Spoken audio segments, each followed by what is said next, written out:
ఇకపోతే మన మండల స్థాయిలో వేసే కమిటీలు కూడా ఇప్పటి నుంచే ప్లాన్ చేయాల్సిన అవసరం ఉంది. ఎవరైతే సమయం ఇచ్చి తిరగగలుగుతారో, ఎవరైతే అందరినీ కలుపుకొని పోగలుగుతారో, ఎవరైతే రానున్నటువంటి స్థానిక సంస్థల ఎన్నికల దృష్ట్యా ఆ యొక్క మండలాలలో పార్టీని సంస్థాగతంగా పటిష్టం చేయగలుగుతారో, మీరందరూ పెద్ద మనసుతో ఆలోచన చేసి మండల కమిటీలకు ఇప్పటి నుంచి ఆలోచన చేయండి. మనం అందులో ఏ రకమైనటువంటి వ్యక్తిగత ఇష్టాయిష్టాలు చూడకుండా మండల కమిటీలు, మండల స్థాయిలో ఉన్నటువంటి మోర్చా కమిటీలు పూర్తి చేయాలి. కాబట్టి ఇవన్నీ పూర్తి చేయాలంటే తప్పనిసరిగా క్రియాశీలక సభ్యత్వము మండల స్థాయిలో పూర్తి కావాలి. ఈవెన్ మండల ప్రెసిడెంట్ బాధ్యత తీసుకొని పనిచేయాలి. ఏదైతే గ్రామ స్థాయిలో ఉన్నటువంటి పోలింగ్ బూత్ ప్రెసిడెంట్ కూడా సాధ్యమైనంత వరకు క్రియాశీలక సభ్యులుగా అర్హత పొందినటువంటి వాళ్ళే వేసేటువంటి ప్రయత్నం చేయాలి.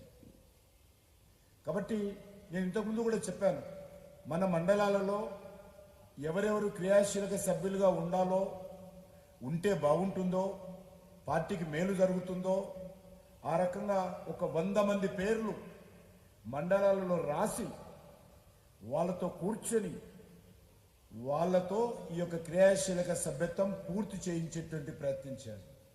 ఆ రకంగా ప్లానింగ్ లేకుండా ఎవరంతా వాళ్ళు మరి ఈ యొక్క క్రియాశీలక సభ్యత్వ విషయంలో ముందుకెళ్తే బాగుండదు. కాబట్టి మండలాలలో ఉన్నటువంటి ప్రముఖ నాయకులందరూ కూర్చొని ప్రతి మండలంలో, ప్రతి డివిజన్లో 100 మంది మినిమం పేర్లు రాసి ఆ 100 మంది క్రియాశీలక సభ్యత్వం చేయించాలి. అందరూ సభ్యత్వం చేయించినప్పుడే దళిత మోర్చా కార్యకర్తలు ఎవరెవరు దళిత మోర్చా కమిటీలో ఉండాలి, మహిళా మోర్చా కార్యకర్తలు ఎవరెవరు మహిళా మోర్చా కమిటీలో ఉండాలి. మరి అన్ని మోర్చాల్లో పార్టీలో కూడా వాళ్ళు కూడా బాధ్యత ఇవ్వాలి. కాబట్టి మహిళలు అన్ని మోర్చాలలో ఉండాలి. షెడ్యూల్ క్యాస్ట్కు సంబంధించినటువంటి వాళ్ళు కూడా, ఆ సామాజిక వర్గానికి సంబంధించినటువంటి కార్యకర్తలు కూడా మండల స్థాయిలో ఎస్సీ మోర్చాలో ఉండాలి. మిగతా పార్టీలో కూడా బాధ్యతలు ఉండాలి. ఎస్టీ కూడా ఆ రకంగా ఉండాలి, ఓబీసీ కూడా ఆ రకంగా ఉండాలి. కాబట్టి ఇవన్నీ కూడా కమిటీలు వేసినప్పుడు ఆలోచన చేస్తే లాభం లేదు. అప్పుడేదో అందుబాటులో ఉన్న వాళ్ళని పేరు రాసేస్తాం.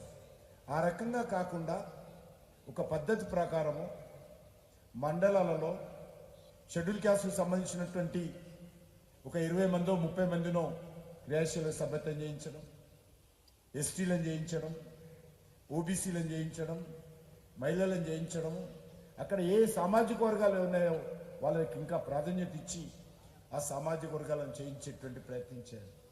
ఆ రకంగా మండల కమిటీలు మంచి కమిటీలు వచ్చే విధంగా అది మీ చేతిలో ఉంది. మీరందరూ కూడా ఇప్పటి నుంచే మండలాల వారీగా క్రియాశీలక సభ్యత్వం చేసినప్పుడే మండల పదాధికారులు ఎవరెవరు ఉంటే బాగుంటుంది. ఖచ్చితంగా ఒక 30-35% కొత్త రక్తాన్ని ఈ మండల కమిటీలో తీసుకొచ్చేటువంటి ప్రయత్నం చేయాలి. అది ప్రధానమైనటువంటి అంశం. కాబట్టి ఈ 2 చిన్న చిన్న విషయాలను కూడా దృష్టిలో పెట్టుకోవాలి. ఆ రకంగా వచ్చేటువంటి రోజుల్లో తెలంగాణ రాష్ట్రంలో భారతీయ జనతా పార్టీ ముందుకెళ్లాలంటే, భారతీయ జనతా పార్టీ ప్రతిష్టపడాలంటే, ఒక ప్రత్యామ్నాయ శక్తిగా మరింతగా ఎదగాలంటే ఈరోజు మనకు సంతోషం.